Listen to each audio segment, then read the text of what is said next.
Welcome to the JAMODI podcast. We are all surrounded by amazing coaches and leaders.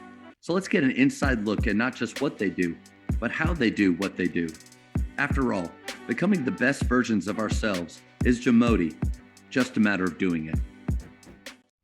Are you ready to level up your team skill development? Well, Ballology is here to support you in driving accountability and skill development. The Ballology app is more than just tracking. It's a resource for enhancing skills, knowledge, and mindset across your program. Join coaches all across the country using Ballology to simplify training and empower your athletes. Let's build consistency, accountability, and skill development together. Coach, in preparing for this, got to look a little bit more into your background, your history as a coach. I knew you at Southlake, but didn't realize all the other stops that you'd had and some great schools that you've been to. And then also, is this year 28 or 29 overall, or is it, where are you at? Well, this is year 29 in public schools. I was an assistant for 1 year at Concordia down in Austin. Overall 30, but public just 29. But yeah, so 30 years, again, just getting to learn more and the success that you've had at all the stops you've been at. All of those years of experience getting work with different coaches and probably going to clinics, listen to podcasts, meet with coaches. You get to be around them and see some of the best. What are some characteristics that you feel like great coaches have?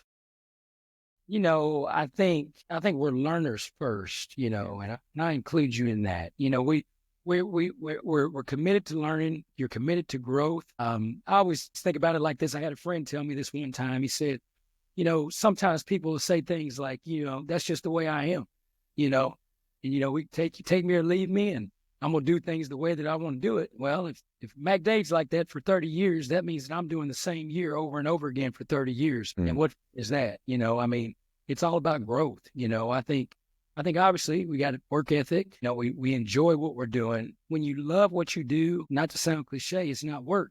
You know, we get to to do this. We get to pour into other people's lives and to grow people and to help them. You get to help folks, and that's a big deal. And I think the last thing that great coaches have, I think if there's three of them, is they have perspective. You know, perspective. For high school coaches, you know, we're lucky that we get to participate and do these jobs. Young man told me this one time. His dad was a long time coach, and he said these words. He said, you know, coaching is we get to borrow these jobs. We get to borrow them.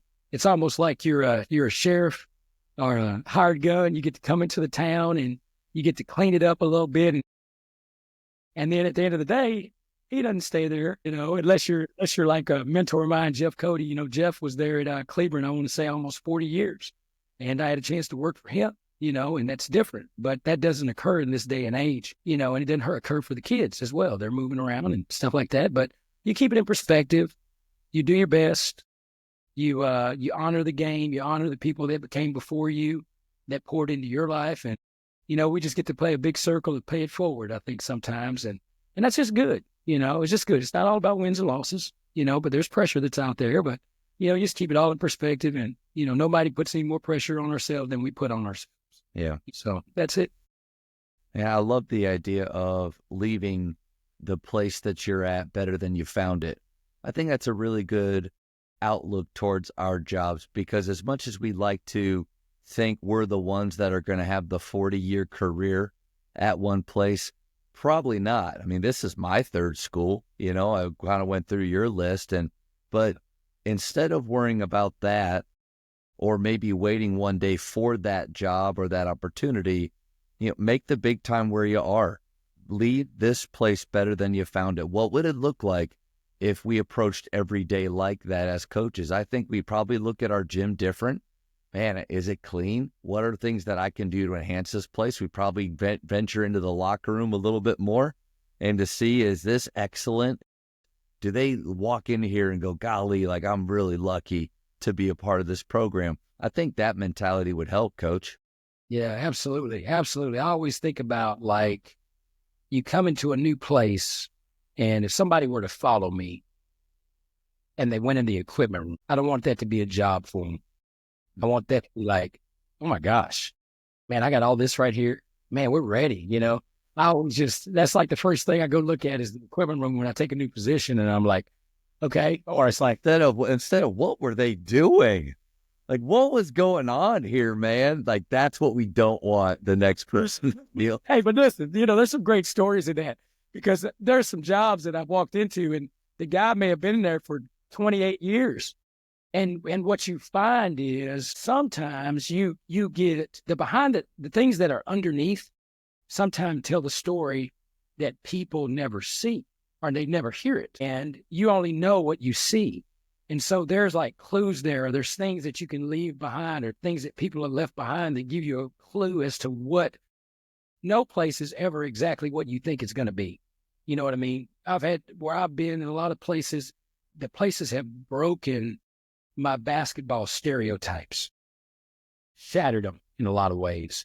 Things aren't always what they seem, and you got to find out the story of the place. I use that equipment room symbolically because there's things that are there, Yeah, that's really good. I think there's a couple phrases that will just completely destroy a culture or a program. One is, it's not my job. Like, as a head coach, for us to think like that, for our assistants or for our players. And one coach kept reminding me during one of these talks is that we're not just basketball coaches. We're a part of a staff at a high school. We're a high school staff member. So it's not my job will crush a culture, but then also just the way I am. That's just the way I am.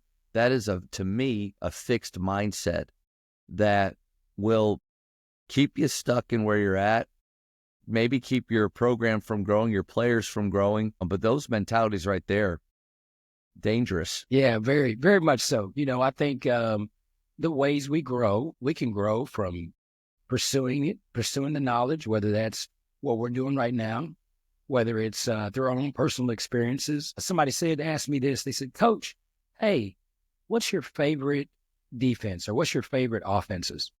And I said, well, where I am now, I tend to look at it through a different lens. And they said, well, what kind of lens you looking from? I said, I look at it from the ones that we've played against that gave us the most problems. Because if they beat us and they hurt us with it, then it's hard. It's hard to score against, or it's hard to stop. Then I want that. I want some of that right there. I want to talk to that guy. I want to learn from him. I want to see if if it fits what we're trying to do. And I think experience is a great lens as well, for learning and being open to that. Sometimes the best defeats, man, the best butt kickings, that was break. Yeah, maybe it opens our mind to, okay, there might be a better way of doing this, and that dude has figured it out. But I love what you said about how you answered that question. I think 8 to 10 years ago, I was really hung up on being known for a system or a style of play. Selfishly, I think I wanted to be, a guru of some kind of style of play that people came in to watch or people wanted to learn from.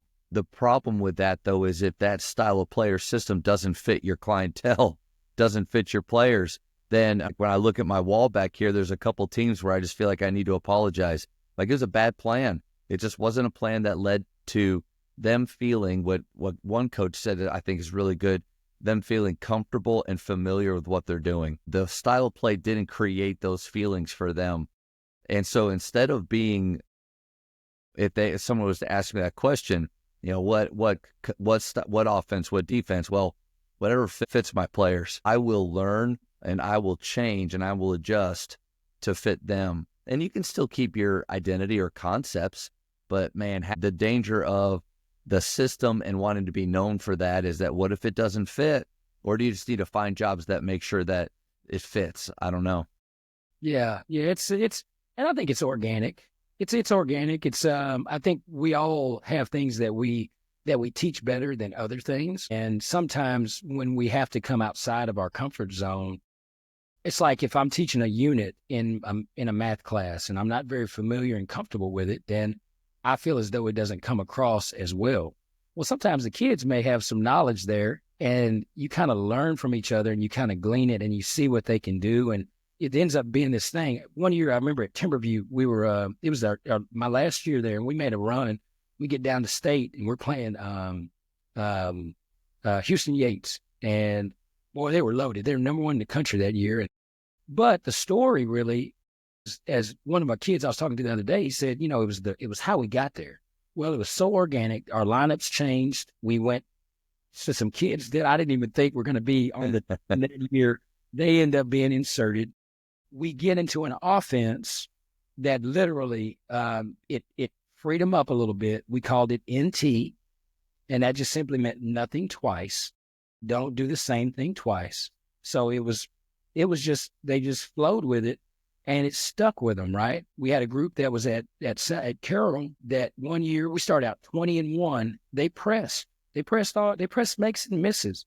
They didn't have speed, they didn't have quickness, but they were really tough, and they get into that Hobbs press, and they're able to do these things. And they couldn't really shoot, but they made a lot of shots, and they caused people to turn it over. So these things right here happen as you read your players, as you find out where is their fear, where's their insecurities, where is that being lowered so they can perform. Because when that goes down, when all that second guessing goes down, and it frees them up. So I think in our role, we're trying to find ways to unlock people.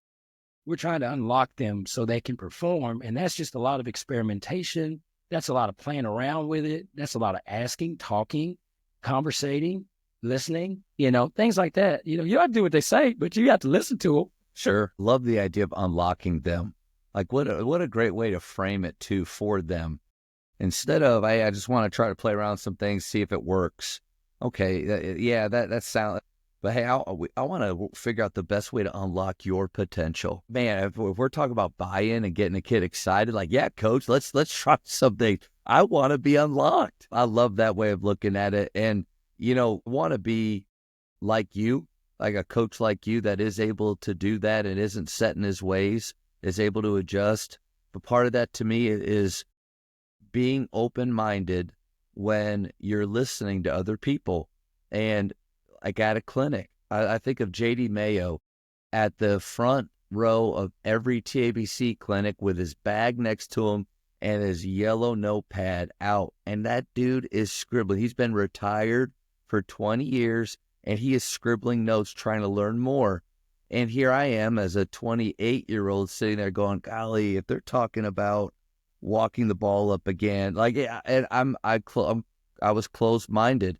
I'm not saying I've grown a ton, but the idea is I may be learning something that doesn't work now for this team, but it may work in a few years. And I want to be able to look back at those notes or remember, saw Jimmy Smith talk about his zone, and I thought that was interesting the way they guard the high post. I want to look at that again, but we got to stay open-minded, right?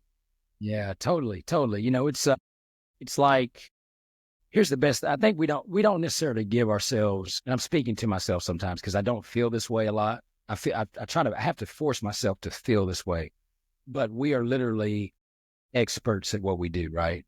I mean, like, we're really good at it. I mean, like, we speak a different language from the average eye that views this game, right? And a lot of people want to have that, but it's like a scientist that's been exposed to all these different formulas and ways to build things, and their schooling and all that stuff.